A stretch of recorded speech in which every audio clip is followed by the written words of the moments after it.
To understand how Warren Buffett turned a small textile company into a $600 billion empire, you must forget everything you know about daily stock trading. His 10x return strategy is encapsulated in one single, non-financial term: the wide economic moat.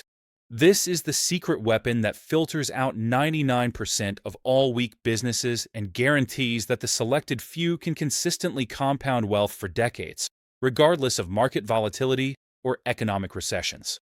If a business lacks this defensive structure, Buffett will simply not invest.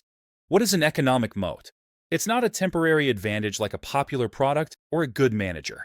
A moat is a structural characteristic of the business that allows it to protect its earnings and sustain high levels of profitability far into the future. It's the formidable barrier that keeps competitors from stealing the company's customers and profits. Think of it as a form of business immunity. Temporary advantages disappear within 18 to 36 months. A wide moat endures for 20 years or more. Without this durability, compounding is impossible, as competition will always erode your returns over time. The core benefit of possessing a wide moat is sustained pricing power. It allows a company to raise prices without experiencing a significant loss of customers. This ability is the ultimate sign of a truly protected business model. This module's takeaway is simple. We are not looking for the fastest growing company. We are looking for the company that is impossible to disrupt.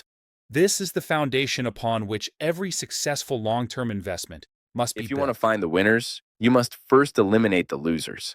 Buffett calls these the moat killers, commodity businesses. A commodity business sells a product that is functionally identical to its competitors. Think airlines, paper manufacturers, textiles, or basic metal refining. In these industries, the sole competitive weapon is price. If you sell steel and your competitor undercuts you by 1%, all customers will immediately switch. This relentless price pressure guarantees razor-thin profit margins and makes wealth creation an impossible, high-stress endeavor. Buffett often highlights the aviation industry as a prime example of a moat killer. Despite billions spent on capital expenditures, every airline is selling the same service: a seat from point A to point B. The high cost of planes, fuel, and labor, combined with the ease of entry for competitors, means that profits generated by one airline are instantly competed away by another. This environment destroys capital. This reinforces a key Buffett quote: "When a management with a reputation for brilliance tackles a business with a reputation for bad economics, it is the reputation of the business that remains intact." Your first filter should be: does this business sell a unique, differentiated product that cannot be easily copied? If the customer only cares about the cheapest price, the business has no moat. Once you successfully filter out all commodity businesses, the universe of viable investments shrinks dramatically, making your job far simpler.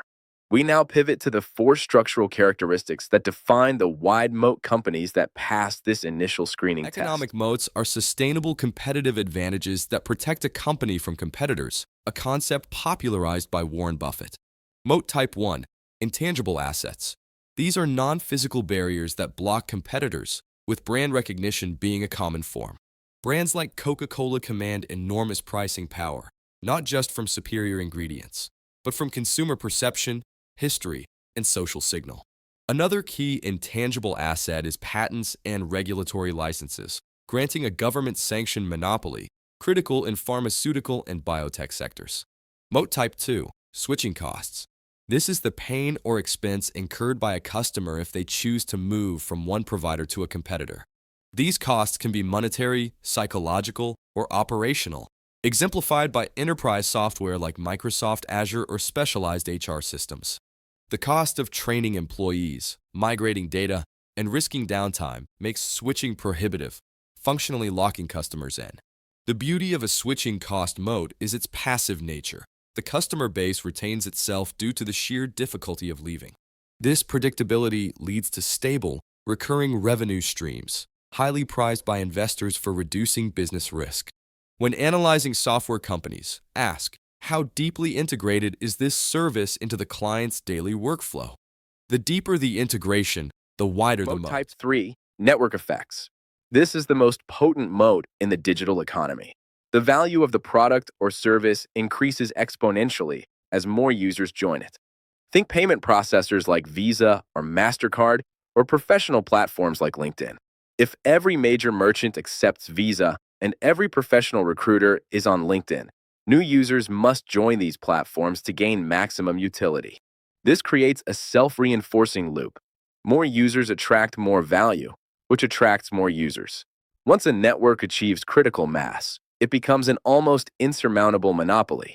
The advantage here is that the incumbent company does not have to spend extra money to widen the moat.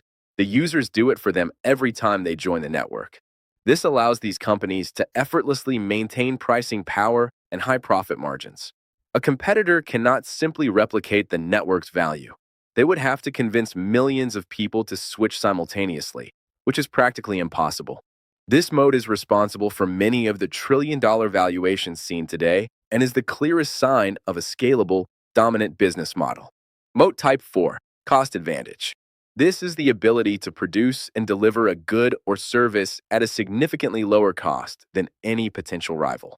This is usually achieved through massive scale, proprietary process technology, or preferential access to key resources. This cost leadership allows the company to either undercut rivals on price to gain market share or, more often, match rivals' prices and pocket the difference as higher profit margin. This moat is the ultimate defense against recessions, as the low-cost producer is always the last one standing when the industry consolidates. Having identified the 4 types of moats, the next crucial step is verification. Does the company's financial data prove the moat is real? The single most reliable financial metric for measuring moat strength is the return on invested capital. This metric tells you how much profit a company generates for every dollar of capital, both debt and equity, it invests back into the business. A wide moat company will consistently maintain an ROIC that is significantly higher than its cost of capital. A good benchmark for a wide moat business is an ROIC of 15% or higher, sustained for 10 or more years. Secondly, look at the company's gross margin and operating margin. A consistently high gross margin is definitive proof of pricing power. If a company can maintain a 60% gross margin while its competitors struggle at 30%, it means customers are willing to pay substantially more for the brand or unique product, confirming the intangible asset or switching cost moat. High operating margin proves that the company has excellent cost controls, often indicative of a cost advantage moat. These margins must not fluctuate wildly. Stability across market cycles is the hallmark of a true moat. The trend test. Crucially, do not look at just 1 year of data. A true wide moat must survive recessions, crises, and market changes.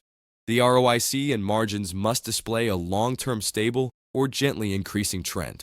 A company that shows volatile ROIC or margins, even if they peak high occasionally, suggests their success is based on cyclical factors or temporary fads, not a durable structural advantage. The longer the track record of high ROIC, the stronger the conviction you should have in the valuation. Finding a wonderful business is only half the battle.